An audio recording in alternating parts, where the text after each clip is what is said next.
CCTV camera installation business training November 2nd batch நம்ம சக்ஸஸ்ஃபுல்லாக complete பண்ணிட்டோம்.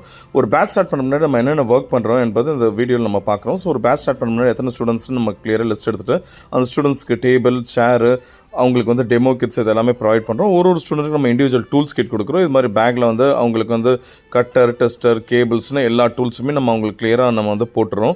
அது மட்டும் இல்லை, ஒரு டேபிளுக்கு எக்ஸாக்டாக சேர்ஸ் போட்டு அவங்களுக்கு வந்து டெமோ கிட்ஸ் எல்லாமே போடும். அதாவது DVR, NVR, IP camera, analog camera, wifi camera, அதோட அசசரிஸ் இது எல்லாமே அவங்க டேபிளில் கிளியராக வந்து நம்ம வந்து செட் பண்ணி வைப்போம். அதே மாதிரி அவங்களுக்கு டெமோக்கும் ஒரு கவுண்டர்ஸ்லையும் பார்த்தீங்கன்னா வைஃபை கேமரா தனியாக ஒரு கவுண்டர், அனலாக் கேமரா தனியாக ஒரு கவுண்டர், ஐபி கேமரா ஒரு தனியாக கவுண்டர்னு இந்த செட்டப் பண்ணு. இந்த செட்டப்புக்கு எங்களுக்கு பார்த்தீங்கன்னா ஒரு 1 day ஆகிடும். ஸோ ட்ரைனிங் பிஃபோர் 1 day நாங்கள் இது எல்லாமே பக்காவாக எத்தனை ஸ்டூடெண்ட் இருக்கான்னு கிளியராக ஆர்கனைஸ் பண்ணிட்டு அதுக்கப்புறமா எல்லாமே ப்ரிப்பேர்ட் ஆகிட்டு வரும்போது நெக்ஸ்ட் டே நம்ம வந்து கிளாஸஸ்க்கு போகிறோம். இந்த பேட்சில் வந்து பார்த்தீங்கன்னா 5 ஸ்டூடெண்ட்ஸ் இந்த பேட்சில் வந்து நம்மளுக்கு ஜாயின் பண்ணியிருக்காங்க. எல்லாருமே சக்ஸஸ்ஃபுல்லாக கம்ப்ளீட் பண்ணிட்டு சர்டிஃபிகேட் கொடுத்து ஒரு குரூப் ஃபோட்டோ